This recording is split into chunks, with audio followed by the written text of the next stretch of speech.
Good morning.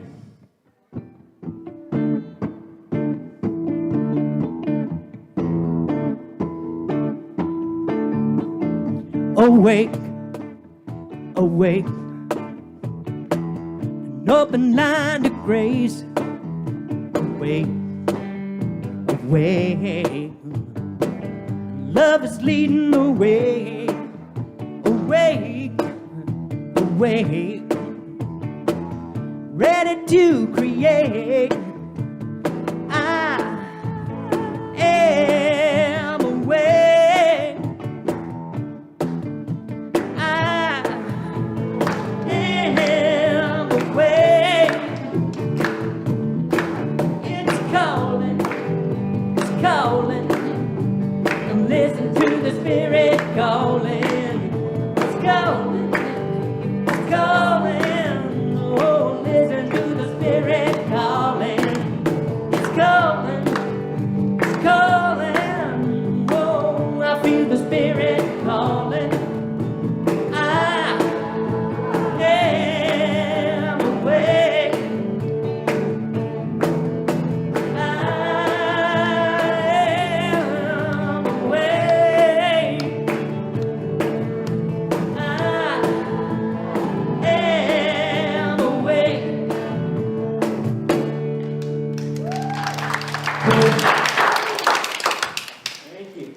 Thank you, Ron. My name is Stephen Cleverly, and I'm so glad to see all of you out there today, and all of you out there in Spaceland, we welcome you. And we can just kind of settle back, settle down, and relax a little bit, and get into the groove of being here today and the message that we're about to hear. And take a deep breath, and as I try to remember to do, if I can, as every time I breathe in, I think God is. And every time I exhale, I think I am. And when I'm with somebody else and I exhale, I think you are. God is and you are. We all are. And I encourage you, if you have not done so yet, to watch some of the Olympics. And yesterday I had the opportunity of watching the Americans and the Mongolians on a 3-on-3 basketball game, women's basketball game. And you ask any 6-year-old, and a Mongolian is green with 2 heads and horns, and when you actually look at them, they look just like us. Just like us. And every event I watched, they were just like me. There is no difference. We are one. We are one in the divine. We are one with each other. Borders, languages, countries, they're all developed by humans, not by the divine. We stay as one. And we are grateful for that, because there is only one. And we give thanks for the message we're about to receive. And we relax and say, so it is. Amen. Thank you, Steve. Wow, it's great to be back and see all y'all. Warms my heart. I'm Reverend Gary Kanye, and it's my delight to be here. And I have been vaccinated, but I want you to know that it's perfectly fine to wear a mask if you want to. And if you're not vaccinated, we're asking that you sit out on the pew outside. And in compliance with Dr. Emily Briggs, our resident official for COVID, is to not hug or handshake. That's hard to do. We're unity. But if we want to just be compliant and have the highest safety protocol for us to be together, we can give an elbow, we can give a namaste, and we're still fine. Because unity is a spiritual community that fosters personal transformation for healing, for wholeness, and for an intimate connection with the divine. We do this through affirmative prayer and meditation that opens us to realize our oneness with God. Now, we honor the light that lives in all religious and spiritual traditions, for we know that light shining through every stained glass window, every mosque dome, every cathedral, temple, or church tent is the same light shining in us. And we call that light God. Now, we know that what we experience is based on what we say, on what we believe. And when we say what we believe with what I like to say, gusto, it ignites a powerful force in the universe. So let's say this with gusto. There's only one presence, one power, active in my life and in the universe, God the good, omnipotent. And so it is. Good morning. Good morning. I want to inform you, if you don't know about it, but we have a special membership meeting this coming Sunday, August 2nd, at 12:30 p.m. after the Sunday service. And it's going to be to ratify the budget for the July through December time period. So be sure to be here for this important event. And for those who aren't able to come in person, there will be a Zoom link so you can attend that special membership meeting by Zoom, and that come to you in email. Next Sunday, as we do the first Sunday of every month, we collect for our Prudent Reserve. This is that wonderful foundational account that has us be fiscally responsible. It gives us that leverage to handle whatever we need. That account already has a little over $18,000 in it, and our goal is to reach $21,000. So we'll collect for the Prudent Reserve next week. The word for today is journey. And the affirmation is, my life's journey begins and ends in the heart of God. We repeat that together. My life's journey begins and ends in the heart of God. I feel excitement at the beginning of a journey, thinking about the adventures, the beautiful sights, and the fascinating people I will find at my journey's end. Even as I look forward to reaching my destination, however, I remain alert, open to the adventures and insights that await discovery along the way. My faith tells me that my spiritual journey began in the heart of God, long before my human birth. In childhood, I looked forward, longing for the adventures that would become waypoints on my journey to maturity. Now, I journey inward, longing for the spiritual home I never really left. I am learning that even the most ordinary day can become an opportunity to realize that the heart of God is present everywhere. And from Psalms 121:8, the Lord will keep you going out and you're coming in from this time on and forevermore. Thank you, John. And now our congregational song, I Feel the Spirit. Please stand if you're able and let's sing. I feel the Spirit moving in me.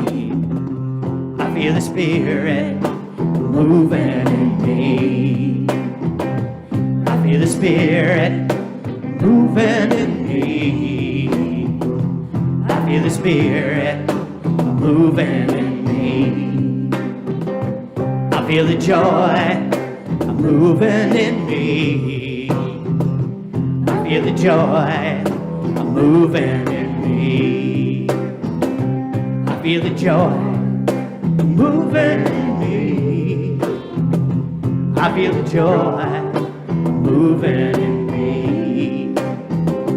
I feel the peace moving in me. I feel the peace moving in me. I feel the peace moving in me.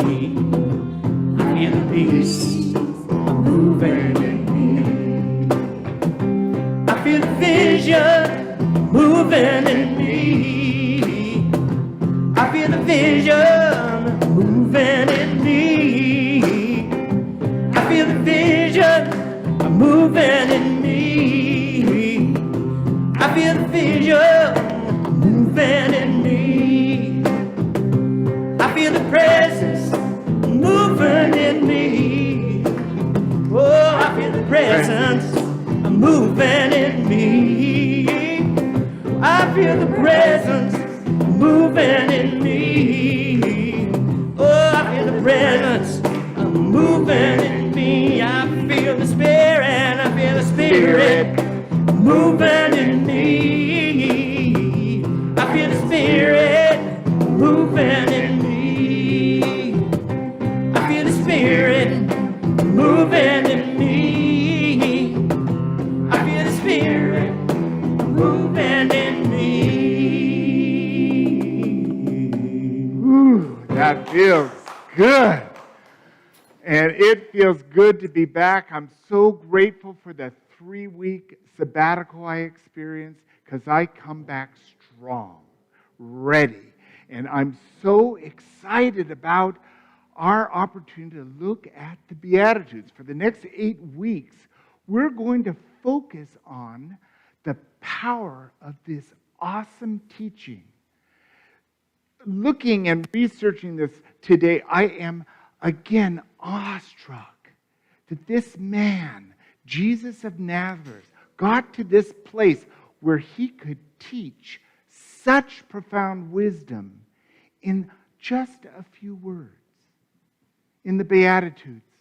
Now we know this is a Sermon on the Mount. We know it's part of our Christian faith. But there's much to be revealed by looking at scholars, Aramaic scholars, biblical scholars, to see what is really underneath these powerful phrases. So our talk title today is The Beatitudes, a Way of Life. Let's start by looking at the wisdom of Emmett Fox, a great New Thought writer. The Beatitudes are actually a prose poem in 8 verses, which is complete in itself.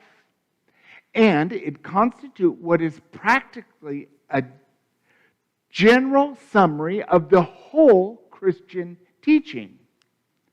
It is spiritual, more than a literary synopsis, summarizing the spirit of teaching rather than the letter. Now, this is important because, as we know, the book we call the Bible was translated from its original language multiple times. In fact, our New Testament was primarily written in Aramaic, which is a living language. There are people still speaking Aramaic. And it was translated into Greek. And then it was translated into Latin, and then it was translated into English or German or French or whatever It's the book that's most translated by anybody. Now, I don't know if you've ever translated anything,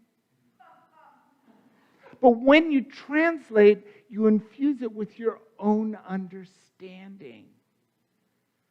So what we're going to actually do is we're going to spend a little time going back and looking at the Aramaic. We're not going to look at the Aramaic, but we're going to see what does the Aramaic mean.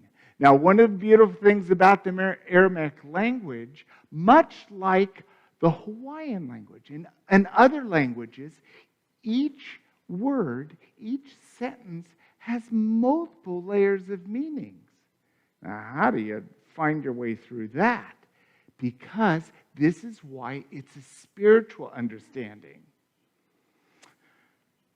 So let's go ahead and let's look at the passage that's in Matthew chapter 5, verse 3.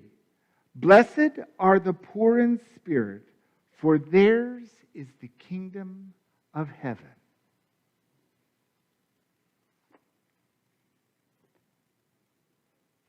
Now, this is profound to realize that there's something missing in the translation. Because if we've already been instructed by Emmett Fox to not do it, to look at this literally, we'd say, if we're really poor, if we're really broken, then we can have heaven. And that's not what this means. It's just not where it comes. There's a wonderful Aramaic, actually grew up speaking Aramaic, Dr. George Lamsa. He translated a version of the Bible completely just from Aramaic to the English. And boy, it speaks very differently than what we're accustomed to by our various versions. But Dr. George Lamsa says that in Aramaic, poor in spirit is a traditional Aramaic idiom meaning humble. Blessed are the humble, for theirs is the kingdom of heaven. How does that feel? It feels very different than poor in spirit. But if we're going to look at this, we need to sit back and allow this understanding to relate to us. Emmett Fox continues to write about this. To be poor in spirit, in quotes, means to have emptied yourself of all the desire to exercise personal self-will, and it's just as important to have renounced all preconceived opinions in the wholehearted search for God. To have got rid of the love of money and property, of fear and public opinion, and of disapproval of relatives or friends. I think this is a common goal. This is to be gentler, to be filled with unconditional love, to be open and accept people just as they are. Because there's nothing anyone else is experiencing. I used to have a lot of trouble with my brother until I sat back and I recognized that everything I was judging my brother at doing, I had done the same thing, but I hadn't accepted it in myself. But it was very comfortable to judge my brother. This is human behavior. But as we open ourselves to be humble, to be in humility, we can open ourselves to allowing ourselves to arrive in heaven. This is something we can experience every day. The kingdom of heaven is within us. Now, in this Aramaic tradition and Jesus' teachings were all based in the breath. The birth and breath of all. is God. And the words within this Aramaic text for this beatitude is the breath, being present now. What happens when we take a nice deep breath? Inhale and exhale. We're more present with the now moment. Now, it's important we do relate to the Beatitudes as an embodiment of it. That's what when we listen to poetry, we take the metaphor, the image of the poetry, and allow us to transport it to a deeper understanding of ourselves. So this is kind of like, think of your favorite restaurant. For me, it's probably a Mexican restaurant. But choose your restaurant. You're thinking about going to your favorite restaurant. So that's the stimulation, it's the memory, it's that intellectual. Yes? You get into the restaurant, you're seated at the table, you get the menu, and oh, there's wonderful specials today, and you've got to look at the specials and the items on the menu. Still, it's distant. It's just the idea of having a meal. It's not the meal. Even when you call the waiter over and you put your order in, it goes into the kitchen, then the kitchen puts the garlic and puts this and that and puts it all together and displays it on the plate, all ready for you to eat. It's still a concept. And then we start to eat it. And, oh, that tastes just like I thought it was going to taste. Or, ooh, that's very exciting. I've never tasted that before. And then when we digest it, then there's a whole complex thing that goes inside our body to assimilate the nutrition and stuff from that meal. Now we've embodied the meal. We've been fed. We've been restored. This is how we need to approach the teaching. It's only an idea until we can own it for ourselves. And so I'm going to conclude this talk with Neil Douglas Klotz is a fabulous Aramaic scholar who I studied with when I got my master's in spirituality. A wonderful man. And he says, this is his recommended retranslation from Aramaic to English of the Beatitude that we're looking at today. Blessed are those who are let me start over. Blessed are those who are refined in breath, for they shall find their ruling principles and ideals guided by God's light. There's so many interpretations, and what works for us is to find an interpretation that feeds us. So let's breathe in humility. Let's breathe in that right now God's light is informing us and guiding us.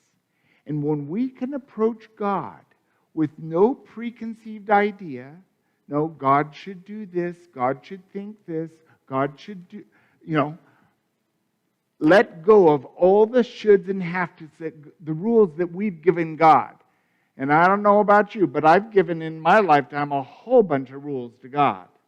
Just wipe them out and be present by breathing easy and allowing God to inform us now. For blessed are the humble, for theirs is the kingdom of heaven. Let's take this into meditation now.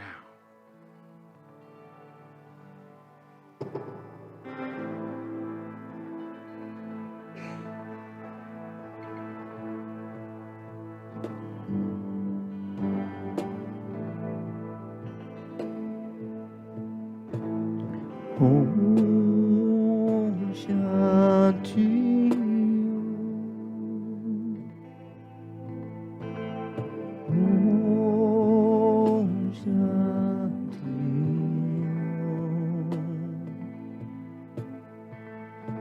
Om Shanti.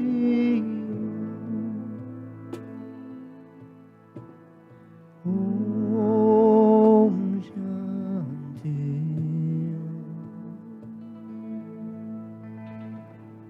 Om Shanti.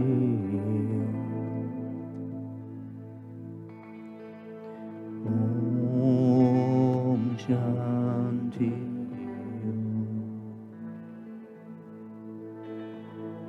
Om Shanti.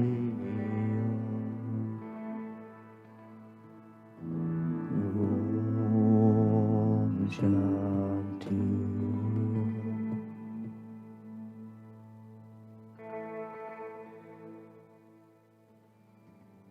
Right now, we are here. Wherever we are, let's breathe into the now moment and allow ourselves to settle into this now moment. Breathing in and breathing out. Breathing in and breathing out.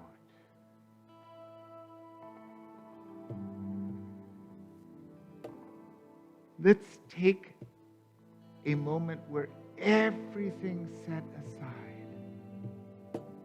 No expectation, no assumption, just peace.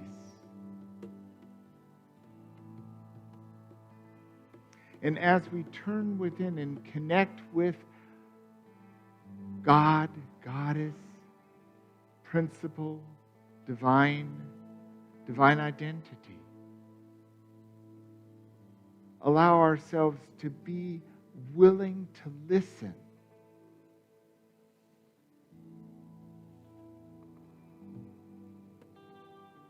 And as we rest in this moment, we take this moment to listen to Spirit in the silence.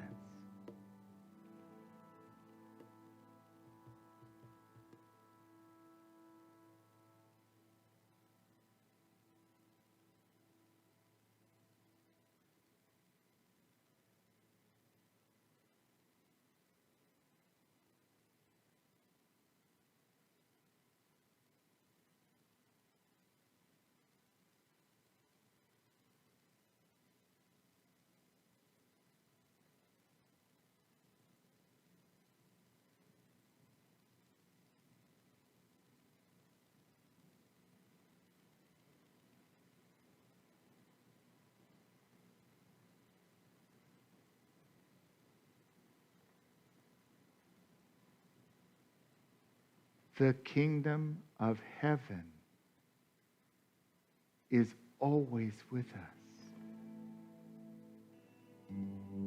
All we need do is let go of our personal self-will, of the to-do list, of the have-tos and the gotta, and allow ourselves to breathe into the now moment. And therein lay God's light that guides us, renews us, and heals us. And we're grateful for this opportunity that's available anytime we want to take it. And that's a blessing. And so from this, we say thank you for this moment. We take from it whatever we've received, and then we bring our awareness back to where we are with our eyes open, available, and ready to take in the rest of the day. And then let's say this affirmation that goes with the talk today. Together, centered and aligned with God, I find myself living heaven now. Again, centered and aligned with God, I find myself living heaven now. One more time. Centered and aligned with God, I find myself living heaven now. And so it is. What a blessing that is. And we've come to this time in our service where it's our opportunity to give. Now, we can give our monetary gift in the form of a tithe or a love offering. We can give our gratitude or our highest prayer for this community. Set the intention on your heart of what it is you're going to give and place that on your heart as we say this offering affirmation together. Divine love, through me, blesses and multiplies all that I am, all that I have, all that I give, and all that I receive. I am joy-filled and grateful. Thank you, God. And here we're going to do the walk of abundance. With that, we'll come up to the copper bowl and we'll place our offering, our tithe, our gratitude, our prayers. And then from the wooden bowl, we take an affirmation for ourselves, for a loved one. There are many ways to give. There's the QR code that you put your smartphone up to the screen and get that. You can do text to give. You can write a check. There's wonderful ways to give. Let's celebrate with the walk of abundance.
We bless these offerings.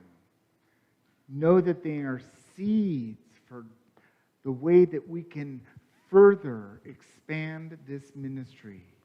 What a blessing. Truly grateful. And as we hold in prayer all the prayer requests in our prayer box that's in the foyer, we see God answering each of these prayers for the highest good. And we continue to pray over these prayers, and then we send them off to Silent Unity where they're continued to pray over. Right now, if there's a prayer on your heart, focus on whatever your prayer's on and see that God is outworking for the best through all people concerned for the highest good. This is a blessing, and we know that these prayers work in our lives. And so it is, and so we let it be. Amen. Thank you.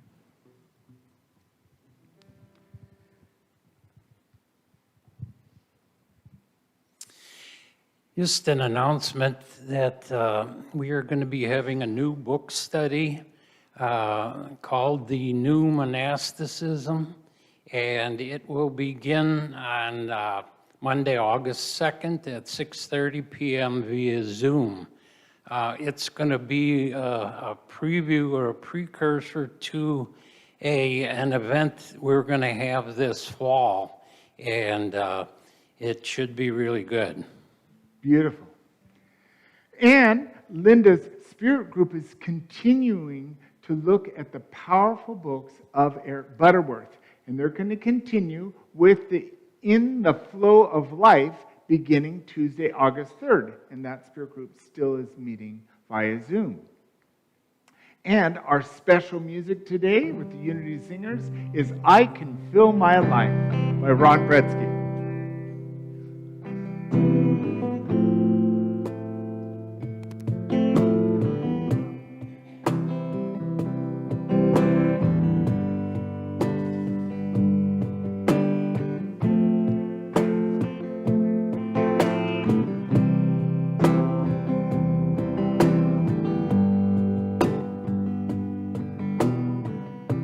What I need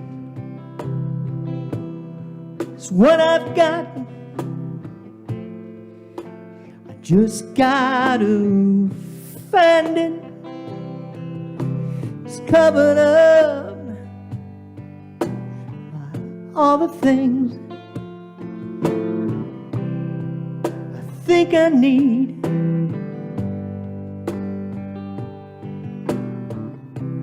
Who am I? Child of love. I just got to live it. So open up, breathe it in,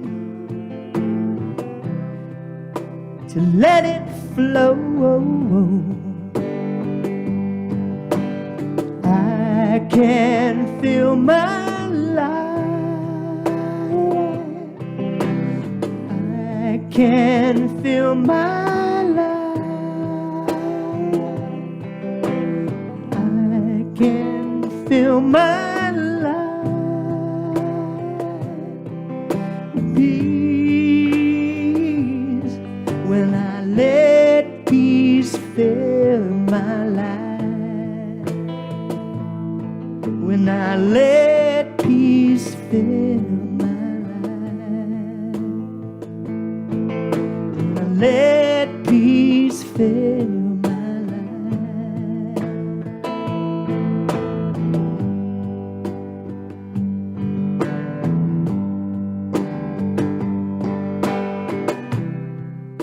Higher, higher now. Yes, I can know it. All the noise, all the pain, it's always there.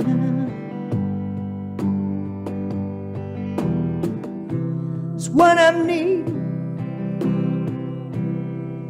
it's what I've got. Just got to be it, to open up, breathe it in,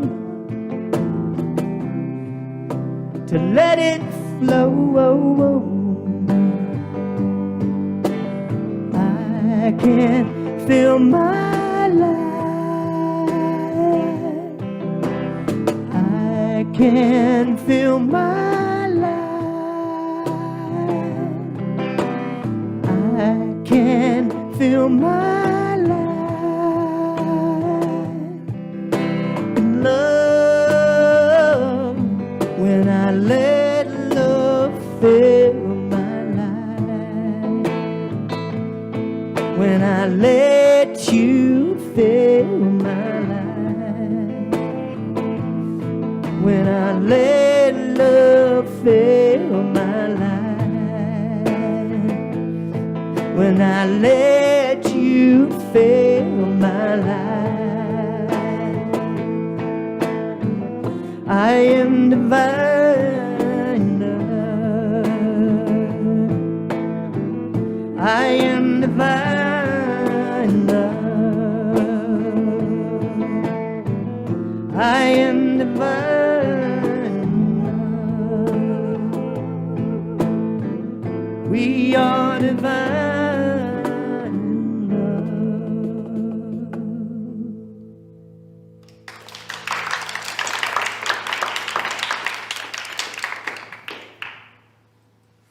And now for our closing song, please join in with me as we sing the prayer for protection.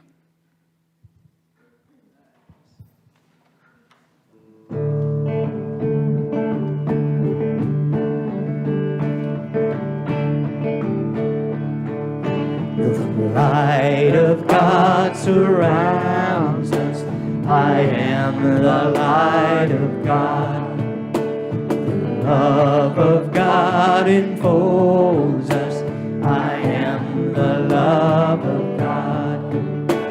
The power of God protects us. I am the power of God. The presence of God watches over us. I am the presence of God.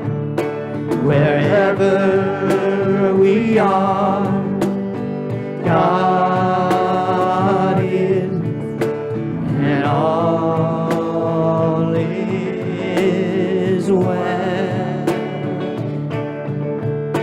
Wherever we are, God is, and all is well.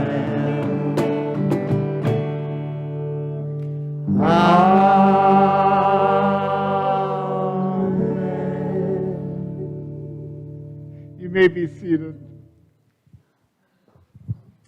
I'm so grateful that you've joined us today here in the sanctuary and those of you online.